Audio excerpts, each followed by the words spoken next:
आदरणीय दर्शकवृन्द नमस्कार। AP talk टाइममा स्वागत छ। म निरजराज जोशी। पछिल्लो समयमा प्रतिनिधि सभाका बैठकहरू कर्मकाण्डी रूपमा अगाडि बढिरहेका गुनासाहरू आइरहेका छन्। प्रतिनिधि सभा विघटन भएर सर्वोच्च अदालतले पुनर्स्थापित गरिदिएपछि बसेका प्रतिनिधि सभाका सबैजसो बैठकहरू सामान्य काम कारबाही बाहेक राम्ररी अगाडि बढ्न सकेको देखिँदैन। प्रतिनिधि सभाका सांसदहरूको या संसद सचिवालयका कुराहरू सुन्नियो भने सरकारले प्रतिनिधि सभालाई या संसदलाई बिजनेस नदिरहेका कारण बैठकहरू प्रभावित हुने गरेका भनिएका कुराहरू बाहिर आइरहेका छन्।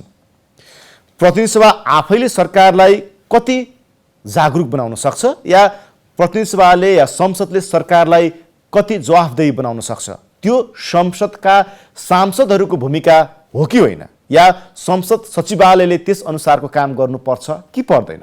आज हामी यिनै विषयसँग सम्बन्धित रहेर यो बसाइमा कुराकानी गर्ने जमर्कोमा छौँ। साथै नेपाली कांग्रेसले सरकार विरुद्ध दर्ता गर्ने या ल्याउने अविश्वासको प्रस्तावका विषयमा के हुँदैछ, या नेपाली कांग्रेस दोस्रो ठुलो पार्टी भइरहँदा तेस्रो चौथो पार्टीको आश गरेर बस्ने कि आफैले भूमिका निर्वाह गर्ने। आज हामी यो विषयसँग पनि सम्बन्धित रहने प्रयासमा यो बसाइमा गर्नेछौँ, जसका लागि आज हामीसँग हुनुहुन्छ नेपाली कांग्रेसका नेता तथा प्रतिनिधि सभाका सदस्य, साथै प्रतिनिधि सभा अन्तर्गतको मिनी संसद जसलाई भनिन्छ अन्तर्राष्ट्रिय मामिला सम्बन्ध समितिका सदस्य दिव्यमणि राज भण्डारी। उहाँलाई कार्यक्रममा स्वागत गर्ने अनुमति चाहन्छु।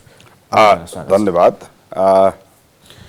सुरुमा त मेरो जिज्ञासा मान्यज्यूसँग कि प्रतिनिधि सभा पुनर्स्थापित भइसकेपछि, सर्वोच्च अदालतले संसद पुनर्स्थापना गरिदिएपछि बसेका बैठकहरू तपाईहरूले हाजिर लगाउने काममा मात्रै सीमित भइरहेका छन् किन? तपाईले भन्नुभएको कुरा 100% करेक्ट हो। मलाई पनि खिन्नता लागिरहेको छ कि 23 गते पुनर्स्थापन भइसकेपछि 8 महिनापछिको संसद बस्दाखेरि हामी कहाँ संसदले गर्नुपर्ने कार्यहरू, हामी सांसदहरू चाहिँ क्रियाशील भएर गर्नुपर्ने कार्यहरू हामीले केही गर्न सकेको छैनौँ र जनताको अगाडि हामीलाई एउटा अप्ठ्यारोपना पनि बेलेको छ। किनभने जनताले चुनेर पठाएका, जनताले तिरेका करहरूबाट हामीले तलब खाइरहेको छौँ, सुविधा भोग्न गरिरहेको छौँ भनेदेखि त्यो जनताको निम्ति हामीले काम गर्न नसक्दाखेरि हामीलाई एउटा अप्ठ्यारोपना भएको छ। र म के देख्छु भने संसदमा 7 वटा अध्यादेशहरू आयो। एउटा अध्यादेशमा हाम्रो विरोध पनि छ र त्यो अध्यादेशमा तपाईको सर्वोच्च अदालतमा मुद्दा पनि परेको छ। त्यस बाहेकका जनचासोका अरू अध्यादेशहरू चाहिँ मैले तपाईलाई एउटा भन्दाखेरि चाहिँ हामीले यो संवैधानिक परिषदको अध्यादेश बाहेक अरू बाँकी अध्यादेशहरू सरकारले पुनः चाहिँ पेश गरेन।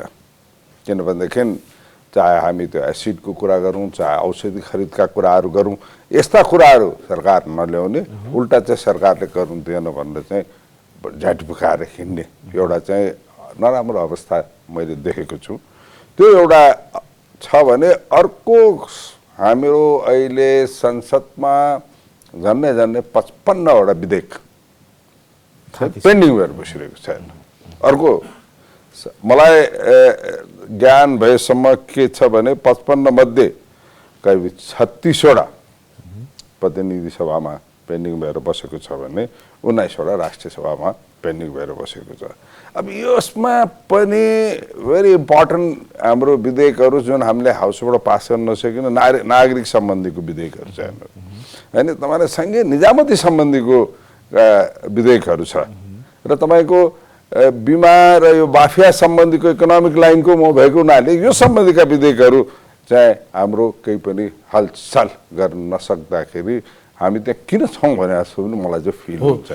तपाईँले आफैलाई यो प्रश्न गरिरहँदाखेरि तपाईँहरू जस्तो सांसद जो जनप्रतिनिधि हुनुहुन्छ, जो प्रतिनिधि सभा जस्तो प्रमुख थलोमा हुनुहुन्छ, कानुन बनाउनेदेखि लिएर सरकारलाई डे टु डे काममा तैँले ठिक गरिस् तैँले बेठिक गरिस् भनेर लगाम तान्ने ठाउँमा तपाईँहरू हुनुहुन्छ, तर सरकारको अगाडि तपाईँहरू निरीह हो जनप्रतिनिधिहरू?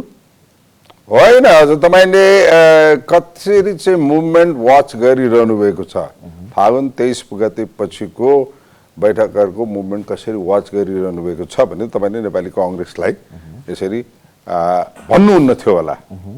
किनभने डे 1 देखि आजसम्म झन्डै 1 महिना भयो होइन, 4 चोटि बैठक बस्यो। ओके, यो जनरल हो, हाम्रो चाहिँ कोही स्वर्गीय भएपछि संवेदना दिने कुराहरू यो तपाईँको जनरल कुरा हो। तर त्यसबाहेक जुन तरिकाले चाहिँ छलफल हुनुपर्ने थियो, छलफलको निम्ति समय नै दिएको छैन। आज तपाईँलाई यत्रो दिन यत्रो महिनापछि संसद आउँदाखेरि के इन एन एभरेज हप्ताको एउटा संसद गर्छ, त्यसमा नेपाली कङ्ग्रेसले के गर्न सक्छ भन्नु त? तपाईँले नि भन्नुभयो नि, हामीले के गर्न सक्छौँ जब बिजनेसै गभर्मेन्टले ल्याउँदैन, जब बिजनेसेस तपाईँको भएका अधिकांश तपाईँ हेर्नुहोस् मेजोरिटी सबै समितिहरू चाहिँ लिडरसिप र मेजोरिटी चाहिँ सत्तापक्षका सांसदहरू हुनुहुन्छ भनेदेखि अहिले हाम्रो नेपाली कङ्ग्रेसको लिडरसिप भएको एउटा समिति छ, त्यो हो लेखा समिति, र कति क्रियाशील छ तपाईँले देखिरहनु भएको छ। डेली केही न केही आइरहेको छ भने अरू समितिहरूमा चाहिँ केही गर्नु नसकेको अवस्था छ। र यसमा जब मेजोरिटी भएका पार्टीहरूबाट सरकारबाट के आउँदैन भने हामीले कि तपाईँहरू जस्तोबाट मिडियामा कराउनु पर्यो। अहिले जुन म बोल्दैछु होइन भने एकछिन, होइन भने जबसम्म बिजनेस आउँदैन संसदमा त्यो बेलासम्म हामीले के गर्नु सक्छ। अर्को चिज तपाईँले के गर्नुहुन्छ भन्दाखेरि तपाईँ डे 1 देखिको सबै संसदहरू जति भएको छ त्यो तपाईँले सबै चाहिँ भिजुअलाइज गरेर हेर्नुभयो भने नेपाली कङ्ग्रेसका सांसदहरू कति क्रियाशील छन्, कति तपाईँको बर्निङ इस्युजहरू लाई चाहिँ हामीले चाहे शून्य समय होस्, चाहे हामीले विशेष समय होस्, चाहे हामीले चाहिँ डेभलप गरेर अगाडि नै बोल्ने काम होस्, यो सब चिजमा चाहिँ हामी क्रियाशील भइरहेको छौँ। त्यस कारणले नेपाली कङ्ग्रेसका सांसदहरू क्रियाशील भएन, केही गर्नु सकेन भन्ने कुरामा चाहिँ नभन्नु हुनुको निम्ति म प्रश्न गर्न चाहन्छु। कृपया तपाईँले त्यसो भनिरहँदाखेरि सत्ता ठुलो दल या सत्ता पक्षको हुन्छ, संसद सधैँ पार्लियामेन्ट्री सिस्टममा प्रतिपक्षको हुन्छ भनेपछि त्यो प्रतिपक्ष जसको संसद हो, जहाँ प्रतिपक्ष जोरदार रूपले मुखरित हुनुपर्ने हो, बोल्नुपर्ने हो, सरकारलाई नत्थी लगाउनु पर्ने हो, त्यहाँनिर नेपाली कङ्ग्रेस भित्रकै कारणले नेपाली कङ्ग्रेस चुकिरहेको हो। त्यसो भने यसरी आई डोन्ट एग्री विथ यो केसमा। किनभनेदेखि मैले तपाईँलाई अघि पनि भने तपाईँहरूसँग टिभी लिइरहनु भएकै चाहिँ रेकर्डहरू हेर्नुभयो भने पनि चाहिँ जुन तरिकाले नेपाली कङ्ग्रेसले यो सेसनमा हामी क्रियाशील भइरहेको छौँ त्यसलाई भन्नुपर्दा एक चिज। अब अर्को चिज हामी कुर्सी नै उठाउने खाले त होइन। हेर्नुहोस्, एउटा मर्यादित तरिकाले विधि विधान अनुसार संसदभित्र कसरी चल्नुपर्छ भन्ने कुरामा हो। जस्तो म जुन मिनी पार्लियामेन्ट भन्नुभयो म सधैँ घचघचाइरहेको छु, तपाईँहरू मिटिङ गर्नुहोस्, नयाँ चिज ल्याउनुहोस्। यस कारणले गर्दाखेरि हामीले हाम्रो जुन परिस्थिति छ हेर्नु, वी डोन्ट हेभ इभन 25%। त्यसले हाम्रो आफ्नो क्षमता अनुसार परिस्थिति छ, त्यसमा हामी चाहिँ क्रियाशील छौँ र हामीभित्र कुनै समस्या छैन। हेर्नुहोस्, संसदीय दलमा तपाईँले भित्री कारणले भन्नुभयो, संसदीय दलमा नेपाली कङ्ग्रेसको संसदीय दलमा हाम्रो कुनै समस्या छैन। हेर्नुहोस्, हाम्रो पटक पटक चाहिँ बैठक बसेको छ, यो हुँदाखेरि हामीले कुराहरू गरेको छौँ, हामीसँग इन्फर्मेसन्सहरू छ। अब कतिपय चिजहरूमा त हामीलाई चित्त बुझेको हुँदैन, त्यो आफ्नो चिज। कतिपयले भन्ने गरेका कुराहरू जस्तै संसद सञ्चालन नभइदिएपछि नेपाली कङ्ग्रेसको संस्थापन पक्ष र संस्थापन इतर पक्षको जुन विषयमा एक किसिमको सरकारलाई अविश्वासको प्रस्ताव दर्ता गराउने, सरकारको विरुद्धमा नेपाली कङ्ग्रेसले आफूले नेतृत्व गरे जाने भन्ने विषयमा दुईवटा खालको एउटा विचार देखिन्छ नेपाली कङ्ग्रेसभित्र पनि, संस्थापन पक्ष र संस्थापन इतर पक्षको। अब संसद चल्यो भनेपछि त्यस अनुसारका आवाजहरू नेपाली कङ्ग्रेसको संस्थापन इतर पक्षले संसदमा उठाउनेछ, तसर्थ संस्थापन पक्षलाई पनि अप्ठ्यारो पर्नेछ। त्यसकारण नेपाली कङ्ग्रेसले पनि तैचुप मैचुप भन्ने स्थितिमा रहेको भन्ने विश्लेषणलाई हेर्ने हो भने त्यसमा सत्यको नजिक पुगिन्छ या टाढै भइ पसिन्छ? हेर्नु, अब यहाँले भन्नुभएको कुरा के छ भने नेपाली कङ्ग्रेसको संसदीय दल अथवा सांसदहरूले गर्ने क्रियाकलापहरूमा दुईटा चिज छ।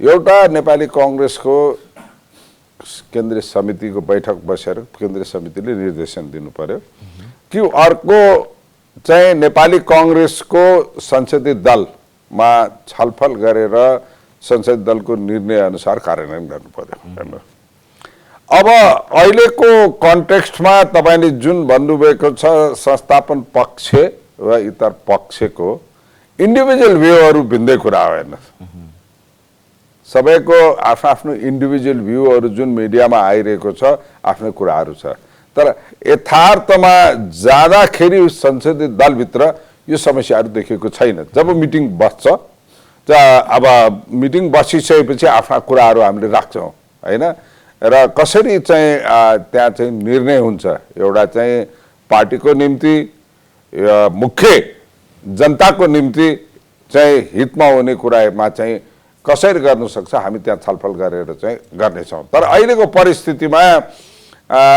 संसदीय दलभित्र चाहिँ तपाईँको संस्थापन पक्ष र इतर पक्षको फरक भयो भन्ने कुराहरू चाहिँ छैनन्। तर प्रश्नसँग एउटा के छ भने चाहिँ समयको परिस्थिति र अवस्था अनुसार नेपाली कङ्ग्रेसले एउटा मेजर डिसिजन गरेर अगाडि जानुपर्छ। त्यो तपाईँको पनि बुझाइयो, त्यो तपाईँको पनि बुझाइयो, तर हुन सकिरहेको छैन। किन होइन, अहिले तपाईँलाई यो अविश्वासको प्रस्तावकै कुरा गर्नु हुँदाखेरि मैले त मिडियामा प्रष्टसँग भनेको थिएँ, मेरा आफ्नो कुराहरू मेरो आर्टिकल्सहरूमा मैले प्रष्टसँग भनेको थिएँ, म त्यसमा अडिगै छु।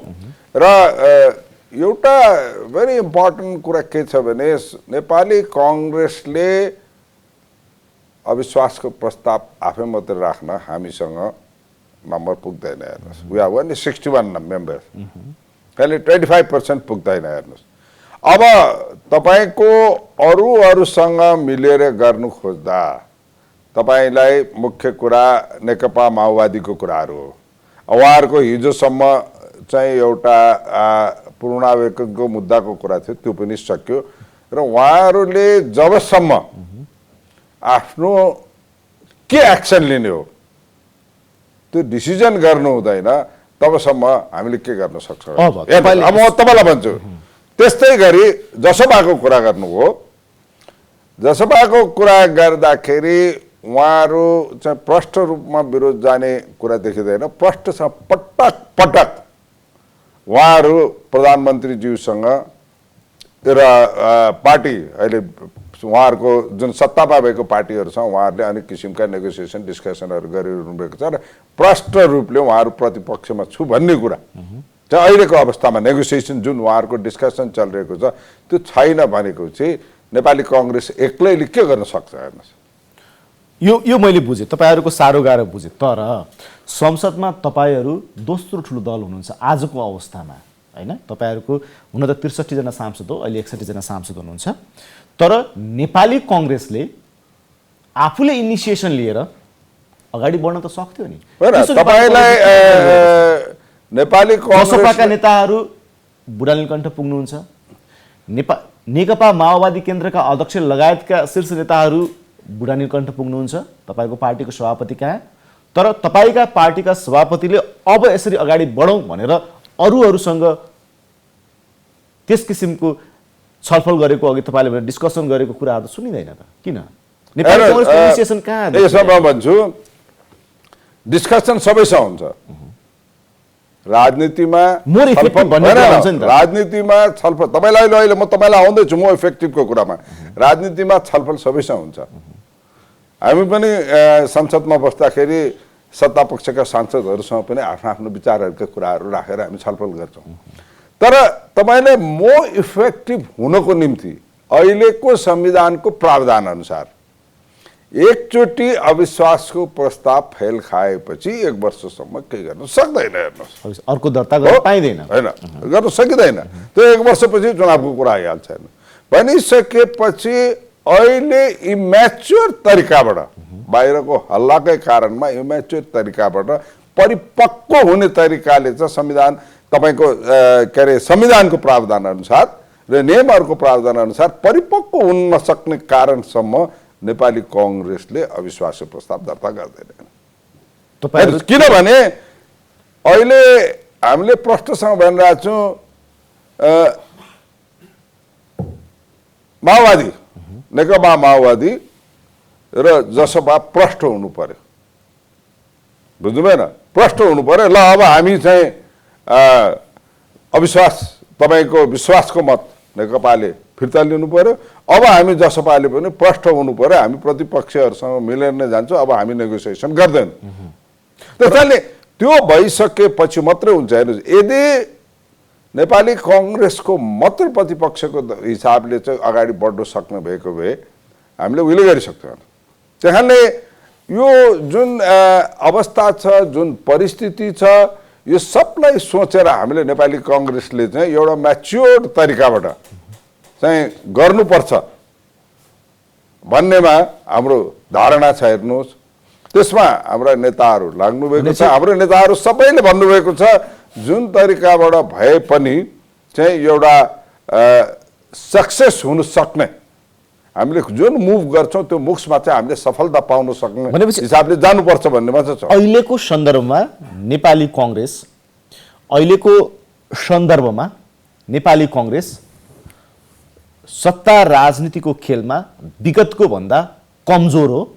न कमजोर होइन। तपाईँले फेरि अहिले हेर्नुहोस्, इट्स भेरी गुड कि तपाईँले मलाई प्रोभोक गर्ने, तर don't go only with the negative. मैले तपाईँलाई भन्नु खोजेको के भने नेपाली कांग्रेस चाहिँ हालको परिस्थिति, नेपाली कांग्रेसको संसदभित्रको स्ट्रेन्थको सब परिस्थिति हेरिकन र अहिले तपाईँलाई सबै किसिमको वातावरणहरू हामीले हेर्दाखेरि चाहिँ हामी चाहिँ भेरी केयरफुल्ली कि हामीले अहिले चाहिँ जुन चिज काम गर्दाखेरि चाहिँ हामी 100% सक्सेसफुल हुन्छौँ भन्ने परिस्थितिमा, किन भन्दाखेरि जुन संविधानले त्यो भन्नुहोस् पहिला घरिघरि अविश्वासको प्रस्ताव ल्याउन सक्थेन, अब चाहिँ सकिँदैन। हेर्नुहोस्, होइन, त्यस कारणले गर्दाखेरि चाहिँ हामीले चाहिँ भेरी केयरफुल भएर चाहिँ गर्नुपर्छ भन्ने मेरो व्यक्तिगत धारणा छ। किनकि सरकारको विरुद्धमा अविश्वासको प्रस्ताव ल्याउनलाई र नयाँ सरकार बनाउनको लागि नेपाली कांग्रेस, माओवादी केन्द्र, जसपा लगायतका केही स्वतन्त्र सांसदहरूको सहजै मत पुग्छ नेकपा एमालेको विरुद्ध या प्रधानमन्त्री केपी शर्मा ओलीको विरुद्धमा ल्याउनको लागि। सत्ताको खेलाडी नेपाली कांग्रेस संविधानको त्यो धारालाई टेकेर त पानीमाथिको ओभानो त बन्ला, तर त्यही धारालाई मात्रै टेकेर अरू कुराहरू छोडिदिने नेपाली कांग्रेसले आजको सन्दर्भमा असंवैधानिक भनिएको सरकार, संसद विघटन गरेको सरकारलाई पनि तपाईहरूले यसै गरी छोडिदिने, संविधानको त्यो धारालाई मात्र देखाएर? again I go for the institutional memory. तपाईले जब पुस 5 गते चाहे सामान्य प्रधानमन्त्रीज्यूको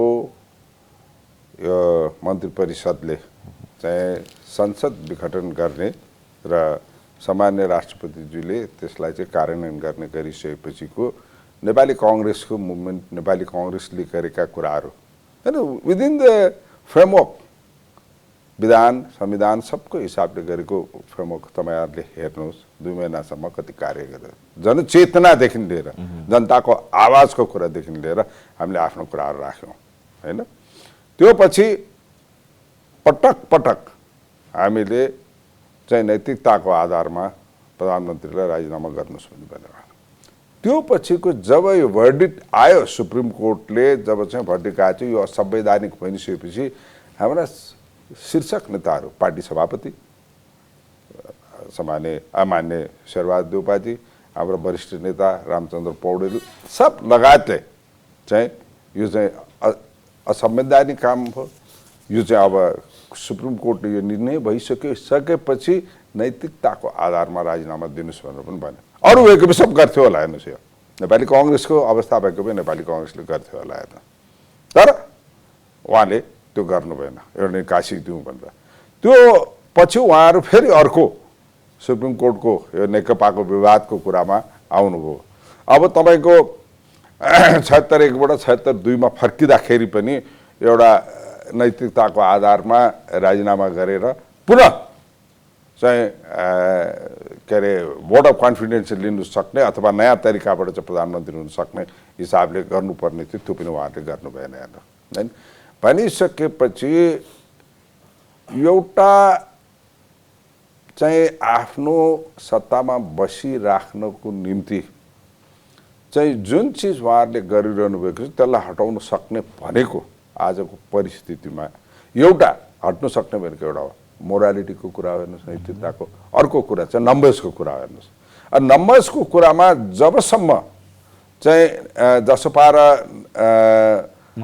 तपाईँको माओवादीले फुल फ्लेज भएर आउँदैन के गर्नु सक्दैन। अब अर्को कुरा तपाईँले भन्नुभएकोमा चाहिँ नेपाली कङ्ग्रेस चाहिँ चुप लाएर बस्यो भनेपछि तपाईँलाई म भनिदिन्छु, हाम्रो फर्स्ट डे हुँदाखेरि हाम्रा सेकेन्ड जेनेरेसनका लिडर हाम्रा प्रमुख सचेतकज्यू बालकृष्ण खानजीले पार्टीको तर्फबाट के भन्नुभयो त त्यो सबै चिज बताउनु भयो। उहाँहरूले जे कुराहरू राख्नुभयो त्यसको निम्ति प्रश्न राखिकन उहाँहरूले चाहिँ उहाँले राजीनामा गर्नुहोस् भन्नुभयो, एउटा निकासी दिनुहोस् भन्नुभयो। किनभनेदेखि कति दिनसम्म यो बन्धक बनाएर राख्ने हेर्नुहोस्। तपाईँले भन्नुभएको कुरा ठिक हो, हामी जाने समय आयो भनेदेखि बोलिदिने, अहिलेको भयावह परिस्थितिमा कसरी जाने भन्ने कुरामा चाहिँ यो भएको हुनाले तपाईँले भन्नुभयो एउटा कुरा ठिक हो। यो अवस्थालाई हामीले कन्टिन्युटी गर्नु हुँदैन। यो कन्टिन्युटी नगरिकन नयाँ अल्टरनेटिभ दिनको निम्ति चाहिँ जस्तो नेपाली कङ्ग्रेसले प्रष्टसँग भनेको छ कि जबसम्म नेकपा माओवादीले आफ्नो फिर्ता लिँदैन, जबसम्म जसपाले होइन अब हामी नेगोसिएसन फेल भयो, अब हामी चाहिँ प्रतिपक्षमा बसेर चाहिँ हामी चाहिँ जान्छौँ भनेर भन्दैन, तबसम्म हामी 25% पनि नभएकोले के गर्ने। हामीले आफ्नो विचारहरू राख्छौँ, हामीले जनतालाई जानकारी अन्तर्राष्ट्रिय दृष्टिकोणले नेपाली कङ्ग्रेसले के गर्छ भन्ने कुराहरू गर्न सक्छौँ। तर किनभने मुख्य तपाईँलाई अघि नै भने नि, अहिले हामीले अविश्वासको प्रस्ताव राखौँ, 3 महिनापछि चाहिँ तपाईँको अरू पार्टी चाहिँ रियलाइज गरेर होइन त्यो बेला गरौँ भन्दाखेरि त राख्नु त पाइँदैन। अब अलिकति संसदको भूमिकातर्फ आएँ कि तपाईँ समितिमा हुनुहुन्छ, समितिहरूको भूमिका पनि प्रभावकारी भएन भनिरहँदाखेरि समितिहरूले सरकारलाई निर्देशन दिन्छ, पटक पटक निर्देशन दिन्छ, ती निर्देशनहरू कार्यान्वयन हुँदैनन्। निर्देशनमा मात्रै त्यो तपाईँहरूको लिखतमा मात्रै त्यो थन्किएर बसिरहेको हुन्छ संसद सचिवालयमा, समितिको कार्यालयमा। ती कामहरू किन प्रभावकारी हुन सक्दैन? आफ्नै बुझाइ के हो, अनुभव के हो? मलाई के लाग्छ भने हाम्रो सरकारमा बस्नुभएका, मैले पनि धेरै समितिहरूमा मेरै समितिबाट धेरै निर्देशनहरू हामीले दियौँ, कुनै कार्यान्वयन भयो, कुनै कार्यान्वयन भएन। मलाई के लाग्छ भनेदेखि सत्ता पक्षलाई जुन दम्म थियो कि हामीसँग 2/3 मेजोरिटीका छौँ, यो समितिले गरेका कुराहरू अथवा प्रतिपक्षले गरेका कुराहरू हामीले सुन्नुपर्छ भन्ने थिएन। खालि जब जनता उठ्यो, लाइक हामीले गुठी विधेयकका कुराहरू आयो हेर्नुहोस्, यस्ता यस्ता चाहिँ आउँदाखेरि चाहिँ सरकारले सुनेर गर्यो, होइन भनेदेखि they are not taking serious. हेर्नुहोस्, कतिपय भ्रष्टाचारको कुराहरूको कुरामा पनि हामीले भन्यौँ, कतिपय अन्तर्राष्ट्रिय नीतिको कुराहरूमा पनि हामीले भन्यौँ। अनि सबै चिजमा गर्दाखेरि चाहिँ मलाई लाग्छ त्यो कारणले हो। त्यही कारण तर लेखा समिति नेपाली कङ्ग्रेसको नेतृत्वमा भएको समितिको भएको कारणले कति क्रियाशील छ भन्ने कुरा अहिले देखिरहेको छ। अरू समितिहरूमा पनि हामी चाहिँ क्रियाशील बनाउन कोसिस गरिरहेको छौँ। जस्तो मेरो अन्तर्राष्ट्रिय सन्दर्भमा नेपाली कङ्ग्रेससँग विषय जोडियो भनेपछि त्यो ब्याक भइदिएका उदाहरणहरू पनि छन् लेखा समितिका पनि। होइन, नेपाली कङ्ग्रेस ब्याक भएको छैन, त्यो चाहिँ एक्जाम्पल छ भने दिनुहोस्, म तपाईँलाई क्लियरिफाई गरिदिन्छु, आखिर जनताले बुझोस् के हो। होइन भनेदेखि हामीले कतिपय चिजहरूमा आफ्नो कुराहरू राखेको छौँ, आफ्ना भनाइहरू राखेको छौँ, समितिमा कुराहरू राखेको छ छैन, हामीले त्यो भएको छैन। तर के भने कार्यान्वयन पक्ष चाहिँ सरकार चाहिँ पेलेर जाने नै उहाँहरूको नियत भएको जस्तो देखिन्छ। त्यस कारणले गर्दाखेरि कतिपय कुराहरू चाहिँ हामीले चाहेर पनि कार्यान्वयन तर कुनै कुनै कार्यान्वयन पनि भएको छ। जस्तो हामीले तपाईँहरूलाई भन्छौँ कि हामीले एउटा ठुलो फिल्म फेस्टिभल गर्नु खोजेको थियो इन्डियनहरूको। हाम्रो समितिले भन्यो क्यान्सल गर्यो।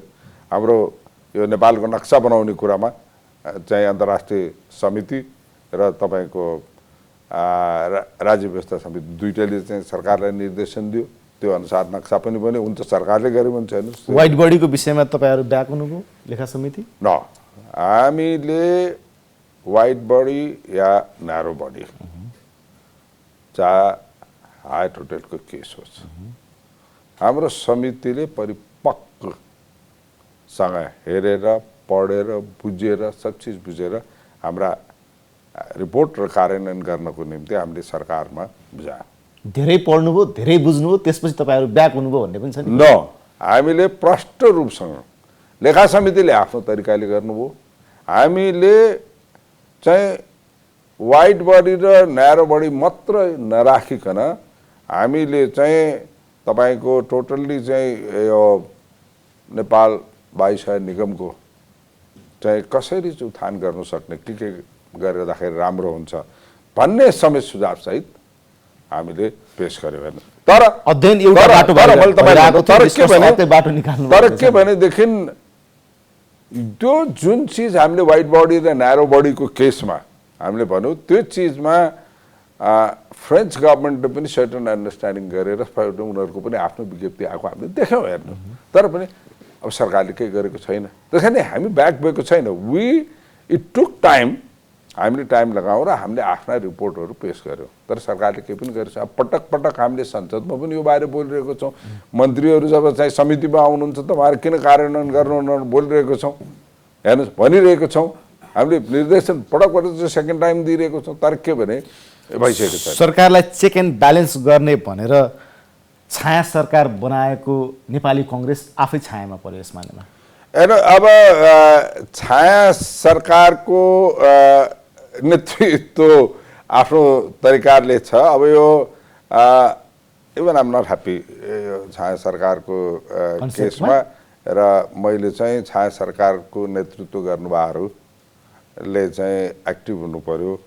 चाहिँ हामीले स्टडी गर्नु पर्यो। हामीले चाहिँ यो छाया सरकारको कन्सेप्ट भनेको चाहिँ बेलायतको संसदको हिसाबले हो। किनभनेदेखि भोलि द प्राइम मिनिस्टर भन्नुहोस् न हाम्रो संसद दलको नेता भनेको प्राइम मिनिस्टर इन वेटिङ भने जस्तो हाम्रो सबै छाया सरकारका मन्त्रीज्यूहरू पनि द मिनिस्टर इन वेटिङ भनेको this is the time for them to learn about the different ministry के भइरहेछ कस्तो छ भन्नेकोमा आई डु एग्री। हामी चाहिँ यो छाया सरकारको मन्त्रीहरूको कोही एक्टिभ हुनुहुन्छ कोही एक्टिभ हुनुहुन्न। त्यही कारणले यसको निम्ति इम्प्रुभमेन्ट चाहिँ पार्टीभित्र गर्नुपर्छ संसद दलभित्र गर्नुपर्छ भन्नेमा चाहिँ म छु। हस्, हाम्रो कार्यक्रममा आएर यति कुरा राखिदिनुभयो त्यसको लागि तपाईँलाई धन्यवाद। मेरा आफ्ना कुरा हाम्रो पार्टीका आफ्ना निर्णयहरू आफ्ना पार्टीका हाम्रा भनाइहरूलाई जनता सामु राख्न दिनुभएको हुनाले तपाईँ लगायत एपिआईका सबै मित्रहरूलाई म विशेष धन्यवाद दिन चाहन्छु। र मलाई लाग्छ यस्ता मौका घरिघरि सबै सांसदहरूले पायो भनेदेखि जनतासित चाहिँ आफ्ना कुरा राख्नु पाउँछ। धन्यवाद। नमस्कार। नमस्ते दर्शकबिन। उहाँ हुनुहुन्थ्यो नेपाली कङ्ग्रेसका नेता तथा प्रतिनिधि सभाका सदस्य दिव्यमणि राज भण्डारी। आजको कार्यक्रमको निर्धारित समय सकिएको छ। बिदा दिनुहोस्। नमस्कार।